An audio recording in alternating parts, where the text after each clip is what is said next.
तुझ्याकडे पाहून काही सुचलं म्हणून? काय 500 खिडक्या 900 दार, कोण्या दारातून घुसू ही झाड.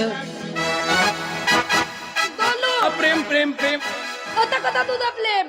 आता तुझा आजोबा माझी थतात कलून गेला आणि तूही देवा बघितला तेव्हा म्हणतो की माझ्यावर प्रेम पण आहे ना माझी अति थत्ता कलत नाही. मी नाही बोलत तुझ्या सोबत. मुझे प्यार नहीं तुझसे है